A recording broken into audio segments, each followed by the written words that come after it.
నిగంబోధ్ ఘాట్ నుంచి ప్రత్యక్ష ప్రసారం చూస్తున్నాం. అంతిమ సంస్కారాలు మన్మోహన్ సింగ్ అంతిమ సంస్కారాలు ప్రారంభమైన దృశ్యాలవి. ఇప్పటికే కాంగ్రెస్ పార్టీ అగ్రనేతలు శ్రేణులు అందరూ కూడా అక్కడికి తరలివచ్చారు. సైనిక లాంఛనాల నడుమ మన్మోహన్ అంత్యక్రియలు జరుగుతున్నాయి.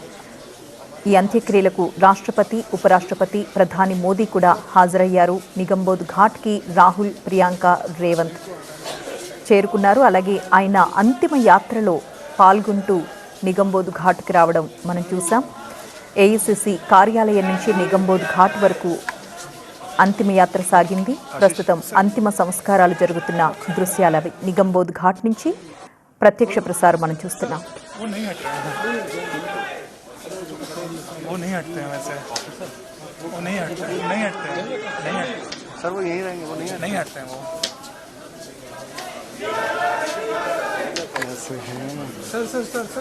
सर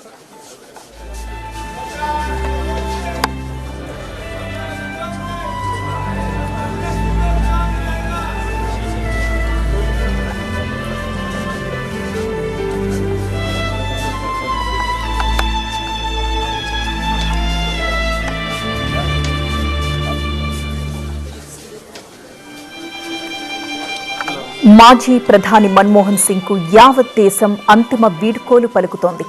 యాక్సిడెంట్ ప్రైమ్ మినిస్టర్ అని, మౌనముని అని ముద్రపడిన మన్మోహన్ చేసిన సేవల్ని ఆ సేతు హిమాచలం గుర్తు చేసుకుంటోంది. 1991 నుంచి 2024 వరకు దేశ నిర్మాణంలో ఆయన పాత్రను నిన్నటి తరం నెమరు వేసుకుంటుంటే ఆయన సేవలను ఈ తరం తెలుసుకుంటోంది. మన్మోహన్ సింగ్ 1991లో ఆర్థిక మంత్రిగా బాధ్యతలు చేపట్టిన 2004లో ప్రధానిగా ప్రమాణం చేసిన ఆయన జీవితంలో అన్నీ కూడా అనుకోకుండా ఆయన్ని వరించినవే. కానీ ఈ అనుకోని ఘటనలు దేశానికి మేలు చేశాయి. మేలు చేయడం మాత్రమే కాదు, దేశ అభివృద్ధికి సైతం బాటలు పరిచాయి. లైసెన్స్ రాజ్ వ్యవస్థను చరమగీతం పాడి ఆర్థిక సరళీకరణ ప్రవేశపెట్టిన వ్యక్తి మన్మోహన్ సింగ్. సుంకాలు భారీగా తగ్గించారు. విదేశీ పెట్టుబడిదారులకు కొర్రీలు తగ్గించారు. దేశీయంగా ఉన్న వ్యాపారస్తులకు సైతం వెసులుబాటు కల్పించారు. ఇక ప్రధాని హోదాలో మన్మోహన్ సింగ్ 10 ఏళ్ల కాలంలో కీలకమైన నిర్ణయాలు తీసుకున్నారు. అమెరికాతో అణు ఒప్పందం జరిగినా, ఉపాధి హామీ చట్టం తెచ్చినా అన్నీ మన్మోహనుడి జమానాలోనే జరిగాయి. 2G స్పెక్ట్రమ్ కుంభకోణం జరిగినా, రాజకీయ విమర్శలు వెల్లువెత్తినా కూడా ఆయన తొణకలేదు, బెనకలేదు. మన్మోహన్ సింగ్ మౌనంగా ఉండే ఆర్థిక మేధావి, అంతే దీటుగా జవాబిచ్చే మిస్టర్ పర్ఫెక్ట్ కూడా.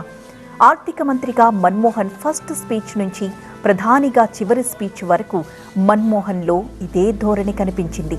ఎలాంటి మాటల దాడి జరిగినా కూడా, ఎలాంటి విమర్శలు ఎదురొచ్చినా కూడా తాను సిద్ధమంటూ 1991 బడ్జెట్ ప్రవేశపెట్టిన సందర్భంగా వ్యాఖ్యానించారు మన్మోహన్. చివరిగా 2014లో ప్రధాని పదవి నుంచి గుడ్ బై చెప్పే సందర్భంలోనూ ప్రెస్ మీట్లో ఇదే విధంగా మాట్లాడారు. తాను విలేకరుల సమావేశాలకు భయపడే ప్రధానిని కాదు అంటూ మన్మోహన్ సింగ్ నాటి ప్రెస్ మీట్లో చేసిన వ్యాఖ్యలు ఇప్పుడు జనం గుర్తుకు తెచ్చుకుంటున్నారు. వినమ్రతతో ఉండడమే కాదు, వివాదాలకు దూరంగా ఉన్నారాయన. ఈ విలక్షణ వ్యక్తిత్వమే ఆయన్ని శిఖరాగ్రాలకు చేర్చింది. పదవులను ఆయన వెతుక్కోలేదు, పదవులే ఆయన్ని వెతుక్కుంటూ వచ్చాయి. అందుకే మన్మోహన్ని ఎప్పటికీ సింగ్ ఈజ్ కింగ్ అని అంటారు.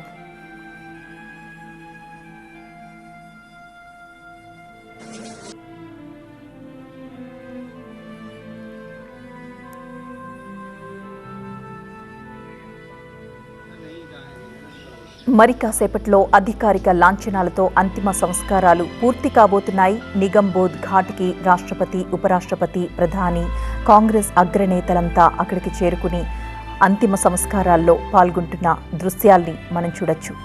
మన్మోహన్ మెమోరియల్ ఏర్పాటు చేస్తామని ఆయన కుటుంబ సభ్యులకు, కాంగ్రెస్ నేతలకు కేంద్రం హామీ ఇచ్చింది. స్మారకం ఏర్పాటు చేయాలంటే ఒక ట్రస్ట్ నెలకొల్పాలి అన్న కేంద్రం దీనికి 3-4 రోజుల సమయం పడుతుందని చెప్పింది.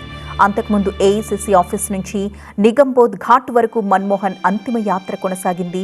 మాజీ ప్రధాని మన్మోహన్ సింగ్కి యావత్ దేశం అంతిమ వీడ్కోలు పలికిన సందర్భం ఇది. యాక్సిడెంటల్ ప్రైమ్ మినిస్టర్ అని మౌనముని అని ముద్రపడ్డ మన్మోహన్ చేసిన సేవల్ని ఆ సేతు హిమాచలం ఇప్పుడు గుర్తు చేసుకుంటూ ఉండగా 1991 నుంచి 2024 వరకు దేశ నిర్మాణంలో ఆయన పాత్రను నిన్నటి తరం నెమరు వేసుకుంటుంటే ఆయన సేవల్ని ఈ తరం తెలుసుకుంటోంది. కేంద్ర కేబినెట్ ఆయన గౌరవార్థం సంతాప తీర్మానాన్ని ఆమోదించింది. దేశంపై మన్మోహన్ చెరగని ముద్ర వేశారని, ఆయన మరణంతో దేశం ఒక గొప్ప రాజనీతిజ్ఞుడిని, ప్రఖ్యాత ఆర్థికవేత్తను, విలక్షణ నాయకుడిని కోల్పోయింది అని ఆ తీర్మానంలో పేర్కొంది. ప్రభుత్వం తరపున, యావత్ దేశ ప్రజల తరపున మన్మోహన్ కుటుంబానికి కేబినెట్ సంతాపం తెలియజేసింది. మన్మోహన్ మృతికి సంతాప సూచకంగా ప్రభుత్వం జనవరి 1 వరకు 7 రోజుల పాటు సంతాప దినాలను ప్రకటించిన విషయం తెలిసిందే. ఈ నేపథ్యంలో రాష్ట్రపతి భవన్ సహా అన్ని ప్రభుత్వ భవనాలపై జాతీయ పతాకాన్ని సగానికి అవనతం చేశారు.